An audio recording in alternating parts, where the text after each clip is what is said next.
Union budget पेश हुआ parliament में और मैं JNK के मुतल्लिक बात करूंगा, हमारे लिए तो मायूसकुन है। जो हम एक्सपेक्ट कर रहे थे कि इस बजट में यहाँ के जो इक्तिसादी हालात जो बद से बदतर हो गए हैं उस पर नज़रसानी की जाएगी और उस पर इन्फ्यूजन किया जाएगा, मगर अफसोस से कहना पड़ रहा है कि वो दिखने को नहीं मिला।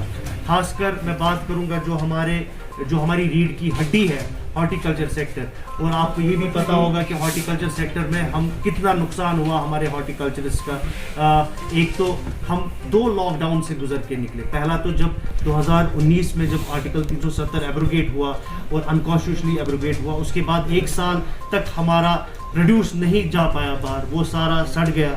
उसके बाद आपको भी पता है कि कोविड का लॉकडाउन लग गया और बहुत नुकसान हुआ, और साथ में बर्फबारी अनसीजनल स्नोफॉल हुई और बहुत नुकसान हुआ हॉर्टिकल्चरिस्ट का। उनके लिए कोई ऐसा स्पेशल पैकेज नहीं मिला।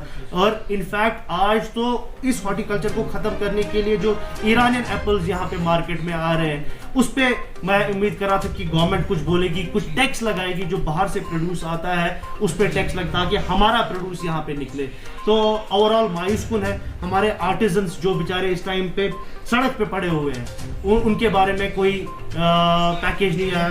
खासकर मैं आपको बात करूँ, आपने रिपोर्ट किया जो हाईएस्ट अनएम्प्लॉयमेंट रेट पूरी कंट्री में JNK में 22.6% थी, उसको एड्रेस करने के लिए कोई बात नहीं की गई। इन्फ्लेशन, इतनी महंगाई से यहाँ के आम इंसान गुजर रहा है, उसको एड्रेस करने के लिए कोई ऐसा पैकेज नहीं किया गया। तो ओवरऑल मतलब मैं यही बोलूँगा कि JNK के लिए मतलब लोगों को इस मुश्किल से निकालने के लिए हमको कुछ नज़र नहीं आ रहा है। ये सारा मतलब ये जो बजट जिससे हमको कुछ उम्मीद थी कि आखिरकार गवर्नमेंट ऑफ इंडिया ये समझेगी कि कश्मीरी कौम और जो JNK की कौम इस टाइम पे जो है तरह तरह की मुश्किलात से गुजर रही है, इनको एड्रेस करने के लिए कुछ ऐसा पैकेज दिया जाएगा, मगर अफसोस से कहना पड़ रहा है कुछ नहीं दिया गया है। कुछ ऐसे पैसे जो अभी 35,000 करोड़ की बात आ रही है, ये तो एग्जिस्टिंग जो इंफ्रास्ट्रक्चर यहाँ पे बन रहा है, एग्जिस्टिंग जो काम चल रहे हैं उन पे पैसे लगेंगे ह्यूमन डेवलपमेंट के लिए।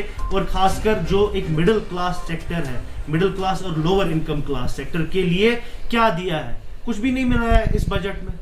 ये सिर्फ बुलंदबाग दावे ही कर रहे हैं, जो ज़मीनी सतह पे जो इनको करना था वो सामने नज़र नहीं आ रहा है। और मतलब हालात बद से बदतर ही है हमारे लोगों के लिए तो इस बजट के नज़रिए से।